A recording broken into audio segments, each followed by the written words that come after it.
Hello student, BSc agriculture fourth semester subject है आपका seed technology. जो आने वाला है आपका एग्जाम है, उसमें इम्पोर्टेंट क्वेश्चन है जो आपको देखने को मिलेंगे। पहलवान गुरुदेव प्रशिक्षण महाविद्यालय पनारी ललितपुर में क्लास में आपका बहुत बहुत स्वागत है। तो सबसे पहले हम सीड टेक्नोलॉजी के बारे में बात करेंगे कि सीड टेक्नोलॉजी होती क्या है। सीड टेक्नोलॉजी में हमें सीड के बारे में जानना होता है कि सीड होता क्या है।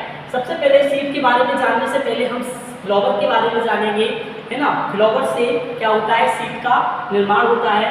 सबसे पहले ये स्ट्रक्चर आपको दिख रहा होगा, इसे क्या बोलते हैं, फ्लावर बोलते हैं, फूल, पुष्प, ठीक है। ये नीचे वाला जो भाग होता है ये क्या होता है, ये पुष्पासन होता है, जिसमें क्या होता है, फ्लावर क्या होता है, रखा हुआ होता है, ठीक है।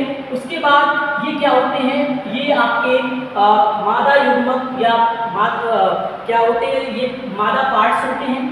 उसके बाद उसमें जो होते हैं वो उसे हम बोलते हैं परागकण। ये परागकण को हम क्या बोलते हैं, नर युग्मक बोलते हैं, है ना। ये मादा क्या होते हैं, ये आपके फीमेल पार्ट्स होते हैं, और ये क्या होते हैं, आपके मेल पार्ट्स होते हैं ऊपर वाले, ठीक है। उसके बाद ये क्या है, आपका वर्तिकाग्र है, बीच वाला भाग। ये क्या है, पराग जो कण होते हैं वो क्या होते हैं, पराग कण आपके वर्तिकाग्र पर गिरते हैं।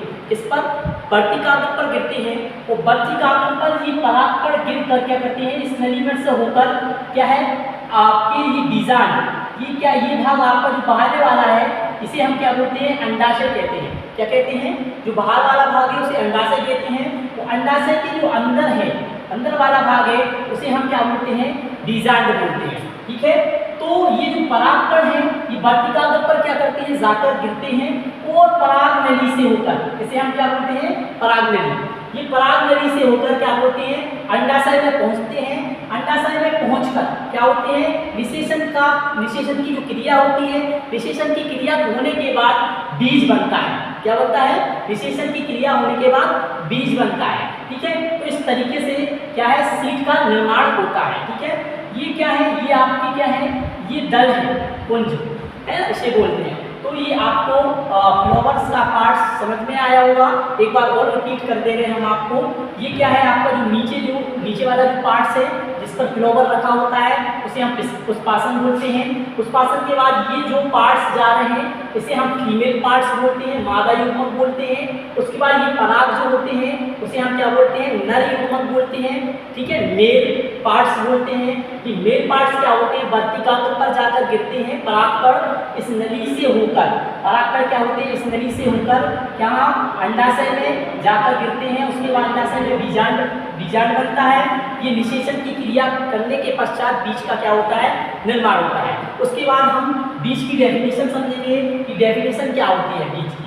बीज क्या है, हिंदी में से बोलते हैं सीड टेक्नोलॉजी, इंग्लिश में बोलते हैं बीज प्रौद्योगिकी, हिंदी में कहते हैं।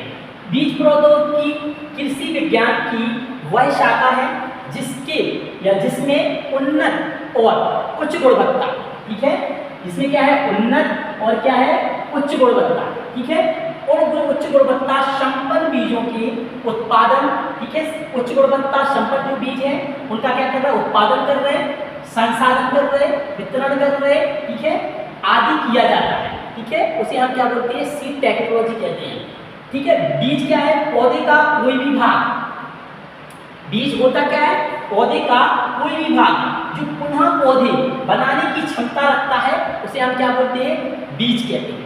बीज क्या है, एक परिपक्व क्या है, बीजांड है, ठीक है। बीज एक परिपक्व बीजांड है, ठीक है। तो पौधे का कोई भाग जो पुनः पौधे बनाने की क्षमता रखता है उसे हम बीज कहते हैं, ठीक है। ये डेफिनेशन हो गई। उसके बाद नेक्स्ट है आपका क्लासिफिकेशन ऑफ सीड, ठीक है। सीड क्लासिफिकेशन, इसका वर्गीकरण बीज का। तो बीज का वर्गीकरण तो कई प्रकार से होता है, लेकिन जो इम्पोर्टेंट्स है, जो हमारा आज एग्जाम है उसमें इम्पोर्टेंट्स के आधार पर हमने इसको 4 भागों में डिवाइड किया है। पहला है प्रजनन के आधार पर बीज। तो प्रजनन के आधार पर बीज 2 प्रकार का होता है, एक लैंगिक, दूसरा अलैंगिक जनन, ठीक है। 2 प्रकार के प्रजनन होते हैं, एक लैंगिक जनन, दूसरा अलैंगिक जनन। लैंगिक जनन क्या होता है, बीज के ही द्वारा क्या होता है, इसका प्रजनन होता है। जैसे कि सरसों, मक्का, अरहर, गेहूं, धान, बाजरा, दलहन बीज। ये क्या है? ये आपके लैंगिक जनन के द्वारा ही इन बीजों का प्रजनन होता है। दूसरा है अलैंगिक जनन।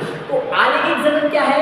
ये इसमें बीज का कोई रोल नहीं होता है। इसमें क्या है, हम जड़ के द्वारा, तना के द्वारा, पत्ती के द्वारा, कलिकाओं के द्वारा, कंद के द्वारा, सलगंध के द्वारा क्या करते हैं? बीजों का उत्पादन करते हैं। ठीक है, तो ये अलैंगिक जनन कहलाते हैं। उसके बाद आपका है पीढ़ी पद्धति के आधार पर बीजों का वर्गीकरण। तो पीढ़ी पद्धति के आधार पर बीजों का वर्गीकरण 5 प्रकार से होता है। पहला आपका नबकीय बीज है ना, फर्स्ट है, लेकिन इसमें हमने दिया नहीं है। दूसरा आपका है प्रजनक बीज। तो प्रजनक बीज क्या है? इस बीज को हम कैसे पहचानेंगे? ये प्रजनक बीज है ना, तो उसमें सुनहरे पीले रंग का टैग लगा होता है, इससे हम पहचान जाते हैं ये प्रजनक बीज है। उसके बाद प्रजनक बीज के बाद क्या है? आधार बीज की निर्माण हुआ। प्रजनक बीज की देखरेख में ही आधार बीज का क्या हुआ? निर्माण हुआ। क्वेश्चन यहीं से बन जाता है कि आधार बीज का निर्माण किस बीज से हुआ है, तो आप बता देंगे आधार बीज का निर्माण प्रजनक बीज से हुआ है। ठीक है, और आधार बीज की हम कैसे पहचानेंगे कि ये आधार बीज है? तो आधार बीज को पहचानने के लिए आधार बीज के जो पैकेट्स वगैरह होता है उसके पीछे सफेद रंग का टैग लगा होता है। ठीक है, नेक्स्ट है आपका पंजीकृत बीज। तो पंजीकृत बीज का निर्माण आधार बीज से हुआ है, यहाँ से भी एक क्वेश्चन बन जाता है। तो पंजीकृत बीज के पीछे अगर हम टैग देखेंगे तो बैंगनी रंग का टैग लगा होता है पंजीकृत बीज में। नेक्स्ट है आपका प्रमाणित बीज। तो ये बीज बहुत इंपोर्टेंट बीज होता है।